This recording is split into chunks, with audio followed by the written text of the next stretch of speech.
Shalom, selamat pagi, damai sejahtera, senantiasa melimpah di dalam Tuhan Yesus. Bapak, Ibu, Saudara, pada pagi hari ini saya akan menyampaikan firman dengan judul menyatakan kemuliaan Allah di saat kondisi yang tidak pasti. Kalau kita dengar, ya Bapak Ibu, kejadian-kejadian alam yang berupa bencana, itu kian hari kian sering kita dengar ya. Memang secara statistik di 10-15 tahun terakhir ini Indonesia menjadi pusat bencana ya. Terutama adanya pertemuan lempeng ya. Di Jawa Barat saja barangkali ada sekitar 7-8 lempeng yang merupakan sesar aktif. Nah, bencana alam itu banjir yang tidak pernah berhenti ya. Sementara akhir-akhir ini yang namanya musim penghujan itu tidak bisa lagi ditentukan jadwalnya. Kemudian gempa tanah longsor, bahkan kita mendengar ada semacam prediksi, ada megatrust yang nanti berpotensi menghasilkan tsunami setinggi 34 meter yang akan menyerang Jawa Barat dan daerah pantai selatan Jawa. Gunung meletus Semeru yang diperkirakan sudah mulai reda ternyata mengalirkan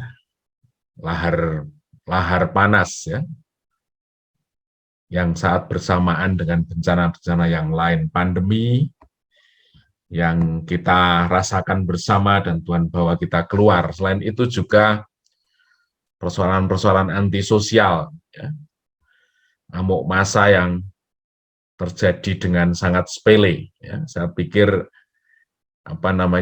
satu supporter sepak bola yang ngamuk itu hanya di Indonesia, ternyata di Belgia, Belanda sama, ya, membuat kekacauan, membakar kota dan lain sebagainya, peperangan, narkoba, bunuh diri karena tekanan sosial.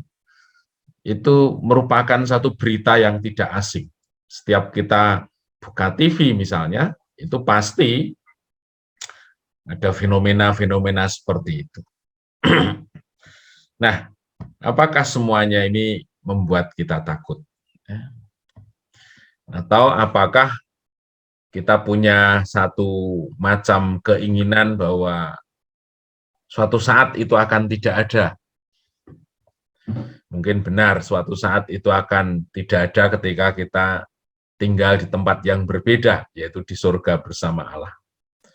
Di Ibrani 12, firman Tuhan mengatakan, sekali lagi aku akan mengguncangkan segala sesuatu supaya nyata yang tidak tergoncangkan.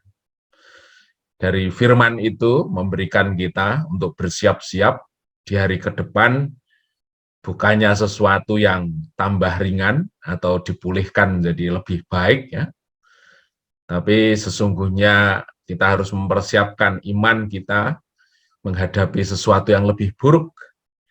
Tapi tentunya itu tidak akan membuat kita takut manakala kita benar-benar tinggal di dalam Tuhan. Justru merupakan satu kesempatan yang mengingatkan kita banyak orang bahwa saatnya semakin dekat. Di Mazmur 112 ayat 5-9, firman Tuhan itu mengatakan demikian. Mujur orang yang menaruh belas kasihan dan memberikan pinjaman, yang melakukan urusannya dengan sewajarnya ya, dalam BIMK, ya, melakukan urusan dengan sewajarnya itu saya juga nggak nangkep. Ternyata firman Tuhan berkata serta jujur dalam segala urusan, gitu ya. Jadi jujur dalam segala urusan. Kemudian yang ayat 6, sebab ia tak akan goyah untuk selama-lamanya. Orang benar itu akan diingat selama-lamanya. Ayat 7, ia tidak takut kepada kabar celaka. Hatinya tetap penuh kepercayaan kepada Tuhan. Hatinya teguh, ia tidak takut, sehingga ia memandang rendah para lawannya.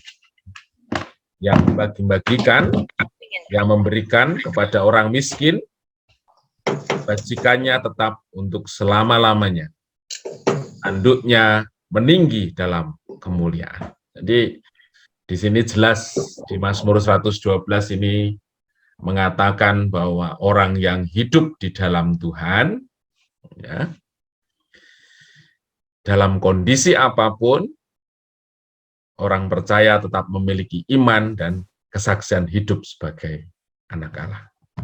Ya. Sikap seperti apa yang harus dikerjakan oleh setiap orang percaya? Benar apa yang kita lakukan pada setiap pagi, berdoa. Ya. Tuhan barangkali izinkan kondisi yang seperti ini, memang kesempatan bagi Tuhan untuk membuat orang percaya, membuat orang berbalik dari jalan-jalannya yang jahat, membuat orang menyadari bahwa waktunya sudah dekat. Tapi sebaliknya, bagi orang percaya, Tuhan sedang berbicara, kita harus bekerja lebih giat lagi, kita harus menyaksikan Allah lebih luar biasa lagi. Kita semakin percaya. Yang kedua, ulurkan tanganmu, berbuat nyata, bertindaklah untuk menyatakan kasih Tuhan. Ya, kalau saya dengar seringkali Tuhan, gerakkan hati untuk menolong orang lain, gerakkan hati pemerintah untuk melakukan penyelamatan bagi orang-orang yang menjadi korban bencana. Tetapi apakah kita hanya berdoa saja? Atau kita juga digerakkan hati kita? Seharusnya jangan hanya berhenti pada berdoa saja. Tidak harus yang namanya kita berempati atau memberikan bantuan itu wujudnya sesuatu yang bernilai besar, tidak. Tetapi apapun kita bisa menunjukkan empati kita, ya, perhatian kita pada banyak orang. Saya sering mengajar anak-anak saya untuk mengumpulkan uang yang receh, 500, 200, dikumpulkan. Suatu saat nanti bisa kita berikan ke orang lain. Ya. Pakaian-pakaian kita dikumpulkan dengan baik, disetrika, disiapkan untuk membantu orang lain. Itu wujud dari tindakan nyata. Tidak hanya kita berdoa, tapi benar kita sebagai pelaku kebenaran firman Tuhan, dan doa itu melahirkan perbuatan-perbuatan nyata untuk mendatangkan kemuliaan Tuhan. Yang ketiga, bertindaklah sebagai pelaku firman, sehingga sungguh posisi orang-orang percaya adalah menjadi teladan yang sesungguhnya. Kita bisa meneguhkan, menguatkan orang, memberikan penghiburan, memberikan semangat, ketika kita juga hidup dengan semangat, dengan sungguh-sungguh, dengan tidak takut, dengan hidup di dalam Tuhan. Mari, saudaraku, di tengah kondisi yang tidak pasti ini, kita tetap menunjukkan hidup dalam panggilan sebagai orang percaya, menjadi saksi bagi kemuliaan nama Tuhan. Terpujilah nama Tuhan, mari kita berdoa.